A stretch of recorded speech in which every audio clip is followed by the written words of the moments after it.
Marseille fait partie des villes martyrs de la Seconde Guerre mondiale. Elle a subi des destructions allemandes, mais aussi alliées. C'est deux types de destruction qui se combinent pour ajouter au problème des Marseillais.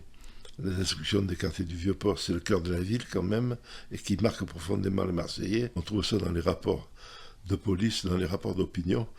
Tous les Marseillais sont inquiets en disant à qui le tour maintenant. Bon, ils ont commencé par le quartier du Vieux-Port, mais ils vont sûrement élargir les destructions et les rafles. À ne pas oublier les rafles et les déportations. Et puis les bombardements américains touchent aussi le centre de la ville. Ce sont les gares qui sont visées, mais disons que les bombes tombent largement tout autour des gares de la Blancarde ou de Saint-Charles, en particulier autour de la Canebière. Il faudra plusieurs années pour que Marseille retrouve un petit peu, disons, une période normale. Alors à la fois pour le ravitaillement, parce que le ravitaillement ne va pas s'améliorer tout de suite. Les tickets de rationnement vont disparaître que dans les années 50. Donc vous voyez, ça fait du temps. Alors que les Marseillais pensaient que ça allait être une amélioration du jour au lendemain.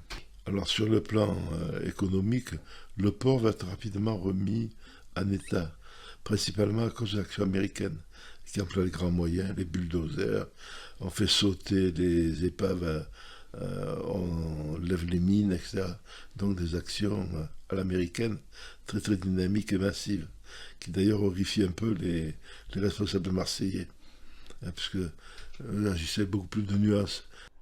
Aux Américains, l'ingénierie, mais pas question d'aller au-delà. La France doit se gouverner seule. Defer et Aubrac prennent en charge la Provence et Marseille. Dans les projets du général de Gaulle, c'était de ne pas laisser de vide, c'est-à-dire dans lequel pourrait s'engouffrer, par exemple, une administration américaine.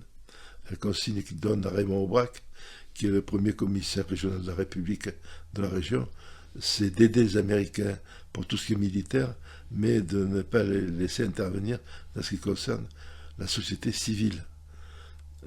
C'est que les Français doivent diriger la ville elle-même. Et c'est ce qui se passe de fait.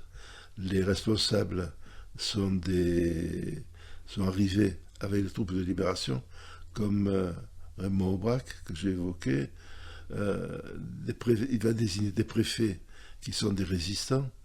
La délégation municipale de Marseille va être composée aussi en grande partie de résistants et présidée par un grand résistant, Gaston Defferre.